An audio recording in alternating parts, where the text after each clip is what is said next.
Yo, salut mes petits Moogies, j'espère que vous allez bien. On se retrouve aujourd'hui pour la review du chapitre 324 de Maggie, The Labyrinth of Magic. Petite review semi-live pour l'occasion et une semi-live un petit peu spéciale. Vu qu'on va reprendre le chapitre dans son intégralité. Alors je l'ai pas lu en entier, justement, voilà, pour garder un petit peu de surprise. Je me suis arrêté là où vraiment on a eu la big grosse révélation de notre cher ami Hugo. On va y revenir, mais il y a vraiment beaucoup de points. Et voilà, pour être le plus complet, le plus concis possible, je pense, voilà, que pour ce cas précis, c'est mieux de procéder de cette manière-là, c'est-à-dire de reprendre le chapitre dans son intégralité, de s'arrêter, pas un petit peu à chaque phrase, mais en tout cas pour celles qui sont vraiment importantes, et de détailler un petit peu tout ça dans le détail. Mais je pense que c'est vraiment essentiel et important de reprendre le chapitre dans son intégralité. On est parti. Alors, David était sur le point de prendre possession du palais sacré, comme on l'a vu à la fin du chapitre précédent, après qu'il ait repris le contrôle du corps de Sinbad, en tout cas des roues noires, de ce qu'il en restait après que Hugo, ouais, je pense que c'est plus comme ça qu'il faut le prononcer, vu qu'il n'a pas de H et qu'il n'a pas de YU avant. Enfin là, c'est pas Hugo, c'est plus Hugo. Ouais, je pense que ça passe plus comme ça. Dites-moi dans les commentaires votre avis par rapport à cette prononciation-là, même si c'est anecdotique. Et du coup, pardon. Mais Hugo se tient toujours au-dessus de lui, voilà. Il se fait surpasser, il se fait éclater, alors que voilà, le roi David est censé quand même être d'un autre level que Sinbad, d'un autre level tout court, voilà. Il était censé être beaucoup plus puissant, c'était censé être le boss final, quelque part. Enfin, j'ai un petit peu l'impression que j'ai, vu que après la tangente a l'air de beaucoup changer, enfin, vous allez voir tout ça dans la suite du chapitre. Et du coup, il se fait tenir directement dans le pouvoir de Hugo, mais pourquoi? Et on va voir tout simplement tout ça ensemble. Alors, directement, David lui dit « Comment est-ce possible? Je suis déjà le gardien du palais sacré. » Donc déjà, voilà, il a été par le passé, il a été directement lié à Lila et tout ce qui tourne un petit peu autour de ça. Comme Hugo actuellement, voilà, ils sont à peu près sur un pied d'égalité, selon David. C'est ce qui arrive quand on devient un dieu qui surpasse Dieu lui-même, lui dit Hugo. Donc en fait, directement dès le début du chapitre, c'est vrai que j'avais pas tilté à la première lecture, mais là, il le dit clairement, en gros, qu'il est devenu dieu. Et donc David lui dit, que veux-tu dire? Et donc il lui dit ancien David. Voilà, parce que bon, quelque part, oui, t'es un ancien. Et surtout, voilà, t'as été un petit peu surpassé par les événements qui sont passés. J'ai lu à travers ton plan et celui d'Arba. Je savais que tu utiliserais Sinbad pour arriver jusqu'ici. Donc en gros, il avait déjà un petit peu tout prévu. Et David lui dit, non, tu ne pouvais pas savoir. Parce que j'ai absorbé Idila, c'est-à-dire qu'il a fusionné, bon ça on l'avait revu dans le flashback de Salomon, vraiment allez rechecker tout ça si vous voulez avoir l'esprit vraiment bien clair et concis par rapport à ça pour bien arriver à saisir toutes les petites nuances. Et du coup, voilà, on avait bien vu comment ça s'était terminé. Et Hugo lui dit, tu as raison, le palais sacré est un système destiné à faire circuler l'énergie du monde d'Idila efficacement, donc à savoir le Rook, tout ça, le flux entre le monde des humains et puis le palais sacré, le monde des morts, le flux de Rook, enfin voilà, surtout de Rook blanc, voilà, vu que le Rook noir est un petit peu interdit, enfin, même s'il est quand même un petit peu présent, on le verra un petit peu après. Enfin, il était déjà présent avec Sinbad quand il a tenté de le pénétrer, mais justement, c'était le rôle de Hugo, en tout cas, à la base, en tant que gardien du palais sacré, d'empêcher justement le Rook Noir de le pénétrer et de le pervertir, tout simplement, de le corrompre. Un petit peu, je sais pas si vous avez joué à God of War ou si vous connaissez un petit peu la légende grecque, voilà, c'est juste le petit exemple, hein, pour juste la petite aparté. Si vous avez joué à God of War, vous savez, bon, petit spoil, voilà, désolé, bon, par rapport à la fin du 1, quand Kratos ouvre la boîte de Pandore, il libère les mots MAUX, hein, pas les mots MOTS, hein, ça n'aurait aucun intérêt. Il libère les mots tout simplement sur le monde. Et justement, c'est ça qui va commencer à corrompre et à pervertir les dieux. Les dieux qui étaient censés être incorruptibles, qui étaient censés être au-dessus de tout, et vont se faire pervertir et corrompre justement par les mots. Et là, j'ai un petit peu l'impression enfin, on peut tout à fait identifier le Rook Noir aux mots. Et justement, le but d'ici de Hugo, c'est d'empêcher le palais divin d'être perverti. Un petit peu comme David l'avait été par le passé, parce que David, voilà, il n'aurait jamais dû devenir un petit peu ce qu'il est devenu, enfin en tout cas s'il n'y avait pas eu les Rook Noirs, même si après voilà, il avait cette volonté de se hisser un petit peu au-dessus des autres et de vraiment de faire qu'un avec Ilia, comme il le dit, puis à la fin avec la finalité de son plan, mais à la base il n'était pas aussi mauvais que ce qui était. Et c'est pareil pour Sinbad, c'est même plus probant pour Sinbad vu qu'on a plus vu son cas à l'œuvre. Et du coup, et comme je fais partie du monde d'Ilila, donc on va préciser encore une fois à notre cher Hugo, eh ben l'humanité ne devrait pas être capable de prédire les actions de Dieu quelque part, vu que voilà, on est un petit peu au-dessus de tout ça, on est un petit peu à part, personne déjà ne peut nous atteindre. Enfin déjà là, si toi tu peux être présent, c'est parce que Sinbad il a voulu entreprendre tout ce voyage, mais comme je te l'ai dit un petit peu avant, je l'avais anticipé, donc tout ça là-bas, ça ne devrait pas avoir lieu tout simplement. Mais c'est là que j'ai changé ma façon de penser. Après tout, n'est-il pas juste de dire que quand Dieu regarde sa création, elle le peut aussi en retour, donc voilà, comme quoi un petit peu sur un pied d'égalité, ce serait bien que ce que moi je peux faire, les autres puissent le faire, tout en gardant un petit peu, tout en restant un petit peu au-dessus de ces gens-là, mais en leur donnant un petit peu de pouvoir, et un petit peu, voilà, un minimum de, comment on pourrait qualifier ça, de reconnaissance, un minimum de pouvoir. Et ça, on pourrait, si tu veux le retranscrire un petit peu à ce qui s'est passé, enfin, selon les religions, ce qui a pu se passer dans le monde des humains, c'est un petit peu ce que Dieu a fait en donnant le libre arbitre aux hommes, contrairement aux animaux, contrairement à autre chose. Et c'est pour ça qu'on dit aussi que que Dieu a fait l'homme un petit peu à son image. Même si pour ça on peut en débattre pendant 40 ans, mais pour donner un exemple concret, le libre arbitre, c'est une infime partie de ce que Dieu nous a donné que lui possède. Même si lui le possède bien entendu à un autre statut, à un autre degré, comme c'est le cas ici pour Hugo et comme c'est le cas bien entendu dans les religions. Et donc David lui dit, alors qu'essaies-tu de dire? Et Hugo lui dit, en d'autres termes, j'avais trop de temps libre et j'ai réalisé quelque chose pendant que je menais mes recherches. Donc en gros, il est pas resté là simplement à glander puis à attendre que quelqu'un se pointe, je me fais chier et tout. Le gars, il a quand même, il a quand même un petit peu charbonné, il a quand même regardé un petit peu à gauche et à droite. Donc tu vois, alors que ça, surtout là, il a eu du temps pour le faire. Il a eu depuis simplement la rébellion de David, voilà, par le passé quand il a été amené au palais sacré, qui voilà, il a fait son sacrifice, qu'il est devenu tout simplement le gardien du palais sacré, voilà, en attendant que Aladdin grandisse. Donc voilà, il a vraiment eu beaucoup de temps, même quand il était dans la flûte justement d'Aladin, voilà, sa tête était toujours au palais sacré, donc il pouvait toujours mener un petit peu ses recherches à gauche à droite. Il a récupéré tout son corps après le sacrifice justement de son corps quand il avait affronté Judas, tout ça. Et du coup, après, depuis ce temps-là, et puis avec tous les magis qui se sont réincarnés, il a eu encore plus de temps et de moyens. Voilà, il était complet en plus ce coup-ci pour pouvoir mener voilà, bien ses recherches. Donc je parle de la structure multicouche des dieux. Donc c'est vraiment, en plus c'est le titre de chapitre, c'est le point d'encre. Et de comment on peut échanger de rang au sein de cet ordre. Donc voilà, en gros, comment on peut bouger, voilà, simplement passer de gardien de palais sacré à dieu, tout simplement. Enfin, ça, on va venir un petit peu après, mais pour que vous compreniez bien. Et du coup, voilà, David qui est un petit peu sur le cul, il commence un petit peu à se poser des questions. D'ailleurs, on voit un petit peu toutes les planètes et tout l'univers qui gravite au niveau du palais sacré en arrière-plan de Hugo.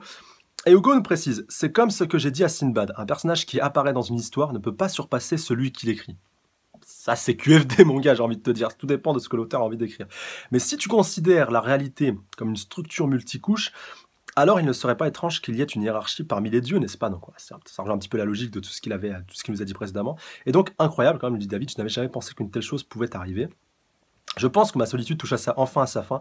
J'ai le pressentiment que toi et moi pourrions devenir amis.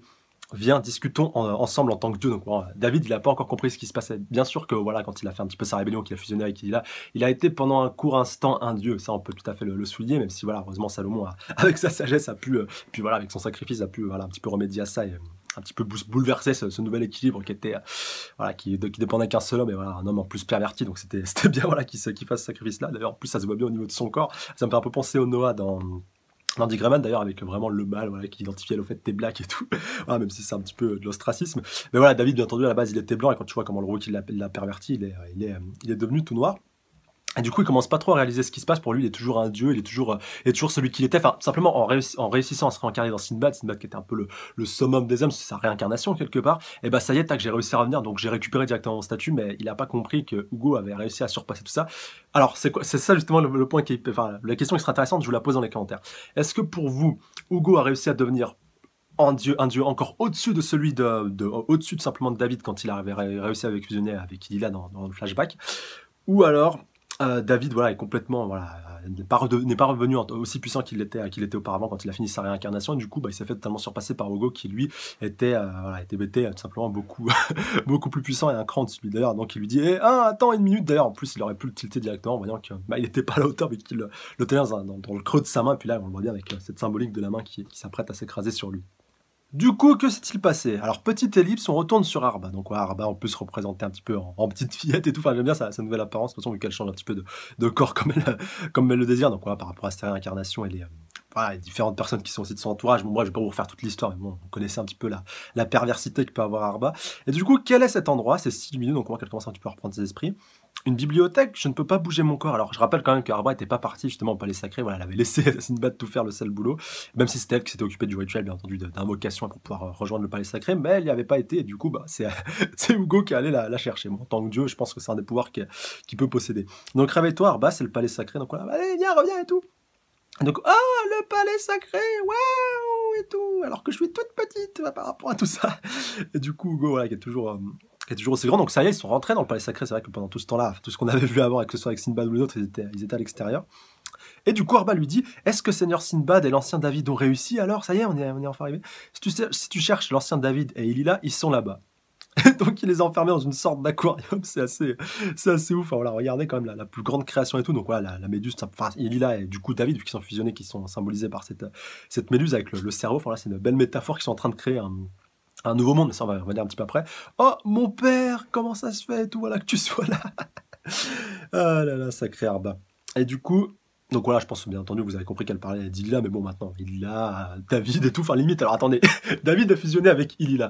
Donc on peut en déduire par simple logique, du coup, que David, qui est le père de Salomon et le grand-père d'Aladin, que Arba, voilà, qu'il y aurait quelque part un petit lien de parenté entre Arba et puis, et puis Aladdin. Non, je rigole, je pars un petit peu loin là, mais bon, par le mariage, ça pourrait, entre guillemets, passer. Enfin, même pas par mariage, là, en l'occurrence, vu que c'est une fusion. Enfin, bref, c'est assez glauque, je ne vais pas développer plus que ça.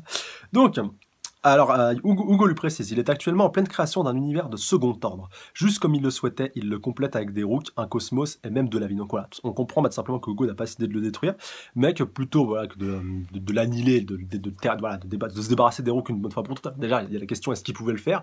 Est-ce que c'était intéressant de le faire, ou est-ce que c'est bien par rapport à l'équilibre qu'on a un petit peu de blanc et de noir, et voilà, que par rapport à l'équilibre des forces et l'équilibre des rooks, on a un petit peu de rook blanc et un petit peu de rook noir. Et donc bah là, on voit qu'il a un total contrôle sur le rook noir, vu qu'il l'a enfermé dans cet aquarium, dans une échelle vraiment très très petite, et donc il le laisse créer son second monde, même s'il est vraiment infâme et microscopique comparé au monde, voilà, on va dire un petit peu au monde réel, tout simplement. Et Hugo précise, alors attendez, donc juste Arba qui lui gueule dessus, alors attends, tu lui as une nouvelle fois volé ses pouvoirs, n'est-ce pas? Non!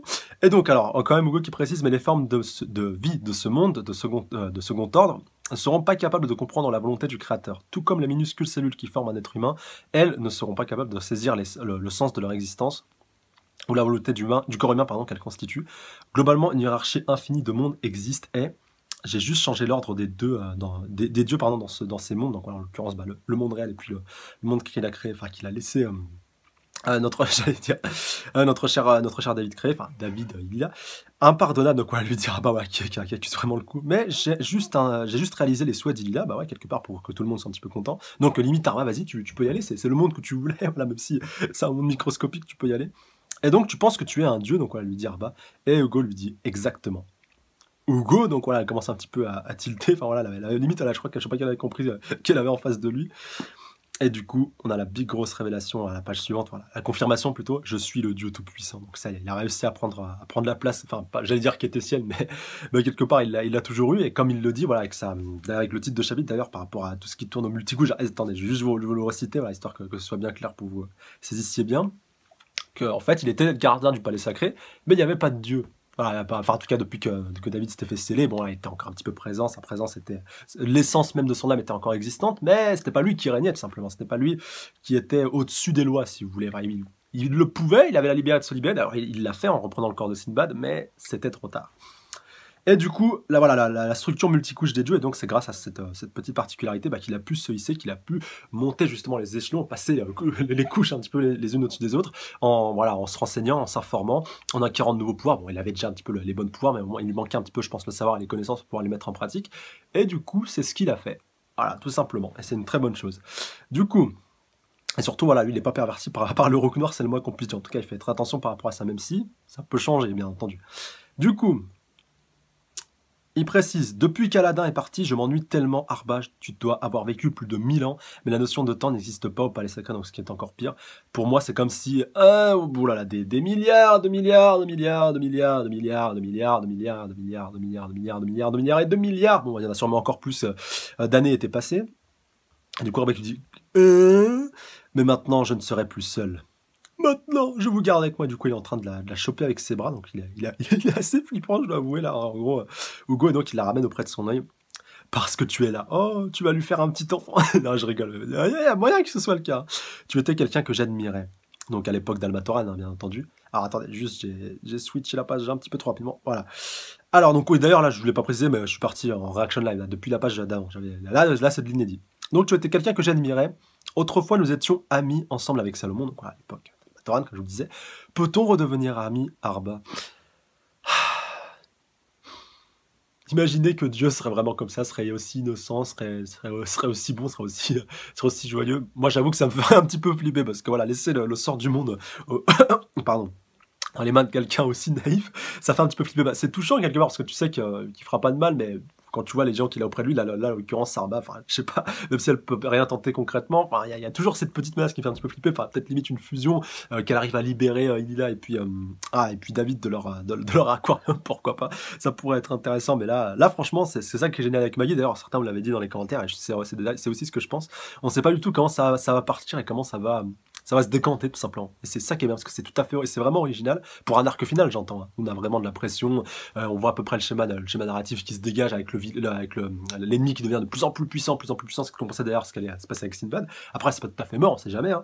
Mais et d'ailleurs bon, c'est pareil avec David au chapitre précédent, alors que là pour l'instant ça a l'air de se diriger vers un happy end, mais avec un long épilogue. Mais voilà, j'espère juste que ça va pas rester. Enfin non, on peut même pas espérer quelque chose parce qu'on sait pas encore jusqu'où l'auteur a envie d'aller. Donc moi je préfère attendre et je prends vraiment beaucoup de plaisir à le lire. Juste Arbab qui précise, donc page 14, mais je ne peux pas m'opposer à lui, que dois-je faire? Donc voilà, bon, déjà elle prend conscience. Alors attendez, juste, voilà. Donc Hugo a pété un plomb après qu'Aladin soit parti, hein, il est devenu une machine qui avance stupidement vers son but, mais je ne peux pas m'opposer à lui, que dois-je faire? Oui, c'est vrai que c'est un petit peu le côté négatif de Hugo, c'est le fait qu'il s'est devenu complètement schizo, même s'il n'est pas paranoïaque, qu'il n'est pas devenu fou non plus, mais on voit qu'il a eu beaucoup de temps à tuer, qu'il l'a plutôt bien appliqué au point qu'il soit devenu, encore une fois, le rang qu'il avait vu, le nombre de temps qu'il a eu, c'est compréhensible en fait. Ouais, ça rejoint un petit peu ce que je vous disais tout à l'heure. Du coup, Arbak est toujours Pépère en train d'être posé. Du coup, Hugo qui est en train d'alors, il est sur une machine, visiblement. Alors, qu'est-ce qu'il peut commander depuis ce centre de contrôle? Alors, étrange, si mon système du palais sacré est parfait, comment un humain a-t-il pu percer une brèche dans ses défenses, même aussi petite? Donc, en l'occurrence, Sinbad. De plus, s'il le craignait, alors pourquoi mes Magis n'ont-ils pas choisi un autre roi? Ah, en l'occurrence, oui, Yunnan et puis Aladin. Bah, ils l'ont pas choisi. Enfin, en l'occurrence, bon, bah, c'est vrai que Sinbad, il a toujours voulu que Aladdin devienne son Magi. Même Yunnan, bon, après, il y a aussi eu Judal pendant un certain temps, mais enfin, pendant un petit moment, mais c'est lui, il était plus affilié à l'Empire Ku. Et puis plus à Kurio, voilà, pour être tout à fait complet et concis. Mais quand même, voilà, il y a vraiment beaucoup de possibilités. Alors, attendez, retour sur Yunnan. Mais Yunnan, ça m'énerve, le look androgyne qu'il a. Ça, je vous jure, c'est vraiment perturbant à chaque fois. Alors, Sinbad m'effraie.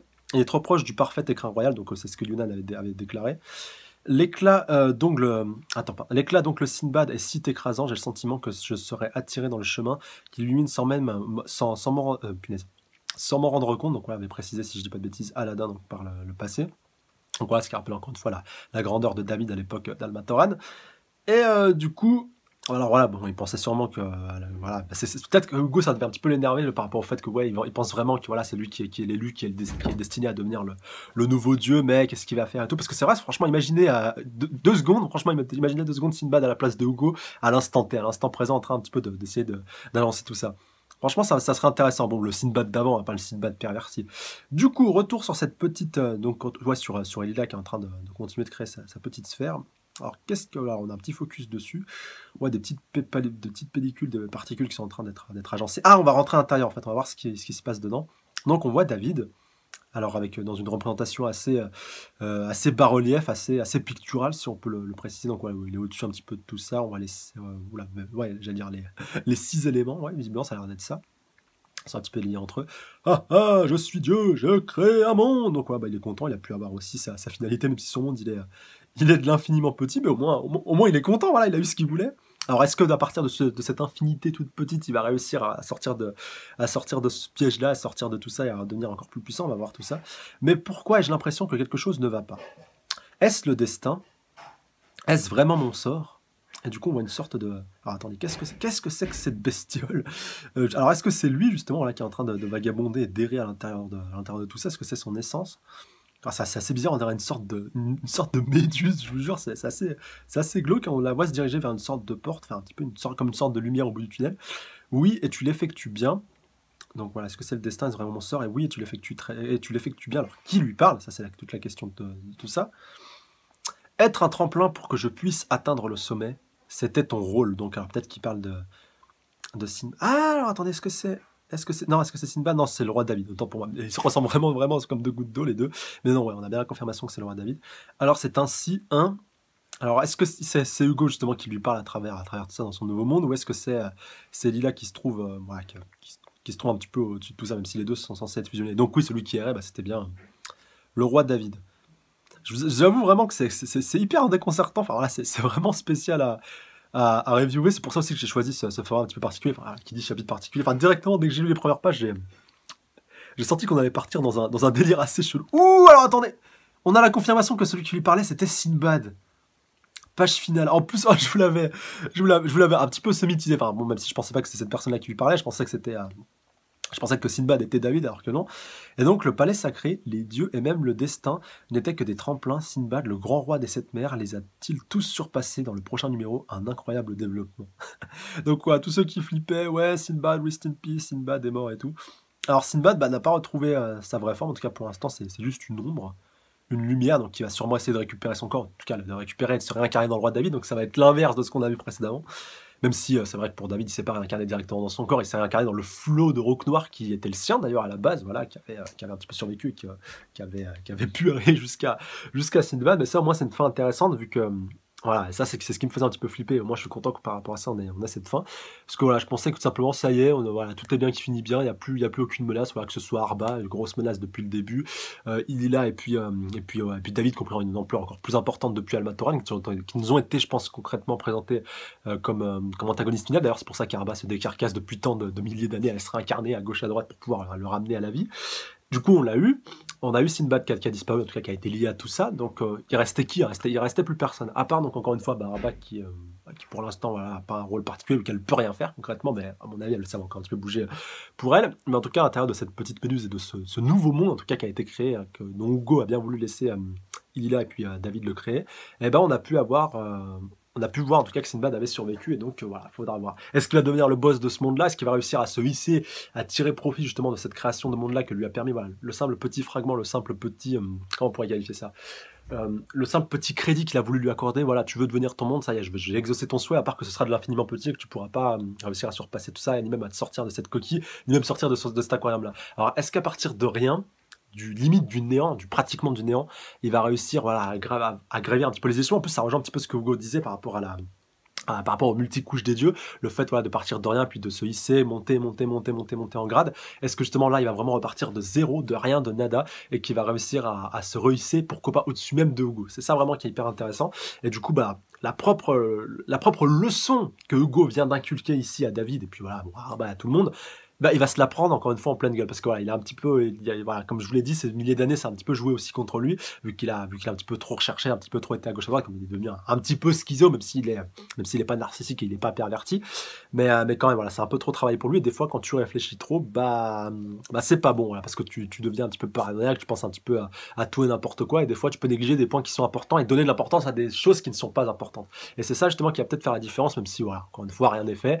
Mais le fait qu'on apprenne que Sinbad et David déjà soient au même endroit, déjà que les deux soient là, c'est vraiment un truc de ouf. Ça aussi, ça va être intéressant de voir enfin les deux converser. Et aussi, ce qui tue, c'est qu'avant, c'était David qui parlait, qui essayait de se réincarner dans Sinbad et qui venait un petit peu le titiller et qui entendait ses voix. Et là, c'est David qui entend la voix de Sinbad. Preuve déjà d'un seul point, que Sinbad est déjà un petit peu au-dessus de David, en tout cas à l'instant présent, à l'instant T, vu que déjà il était techniquement censé être mort, que son Rook était toujours un petit peu présent, quelque part l'essence même de son âme est présente aussi dans David, même si c'était celle de David à la base, vous avez compris ça je pense, mais voilà, Sinbad il a quand même réussi à tromper tout son monde vu qu'il était censé être mort, il n'y avait que son Rook noir qui était censé être vivant, c'était la seule partie de lui, la seule essence de lui qui était censée avoir subsisté, et non. Il a réussi à se réincarner, il a réussi à revenir de rien. Déjà, il a fait une première étape vu qu'il est revenu de rien, et tout simplement là, vu qu'il était son essence, je pense, était présente dans le Roc Noir. Au moment où il a pu créer son nouveau monde, lui, il a commencé un petit peu à s'émanciper, à pouvoir partir dans ce nouveau monde. Et voilà, avec David, je pense à ses côtés. Du coup, il a qui supervise un petit peu tout ça, même si il a et David encore une fois sont un petit peu liés. Et du coup, on va peut-être avoir une triple fusion ou une fusion d'une fusion, vu qu'il là et puis David avait déjà fusionné. Du coup, de voir ces deux-là être récupérés par Sinbad. Ouais, qu'ils puissent récupérer leur puissance, qu'à partir de tout ça, il arrive à récupérer un minimum de puissance et qu'il arrive à se réélever, à repasser là-dessus, à gravir tout simplement les échelons et avoir plus de pouvoir qu'il en avait au préalable, vu que là maintenant il aura tout le pouvoir qu'il convoitait un petit peu avant, savoir le pouvoir de David et le pouvoir de Lila, et maintenant il aura plus que Hugo en face de lui. Peut-être même qu'il va absorber Hugo. Et là, imaginez vraiment le monstre puissant que ça pourrait devenir. Bon voilà, tout ça c'est que de la spéculation. En tout cas pour l'instant c'est mon interprétation à moi, mais bien entendu qu'on va pas en rester là et que ça pourrait vraiment du très très bon. En tout cas j'espère que les fans de Sinbad ça vous aura plu ce petit twist de fin, parce que vraiment c'est fort plaisant. Voilà, sur ce j'attends vos réactions plus dans les commentaires pour voir tout ça. Excusez-moi pour cette review qui a été assez longue, mais beaucoup de points abordés. C'est vrai que la lecture, voilà, faut vraiment le relire, faut vraiment rentrer un petit peu dans le détail à chaque fois. Donc ouais, j'espère vraiment que ça vous aura plu, que ça ne vous aura pas saoulé. Voilà, j'essaierai d'être un petit peu moins long pour les prochains chapitres. Ça dépendra du nombre d'informations qu'on aura dedans. Sur ce, j'en presse bien fort sur le bout de la truffe, et je vous dis à la semaine prochaine ou à très bientôt pour d'autres reviews. D'ici là, prenez soin de vous, salut à tous. Sayonara.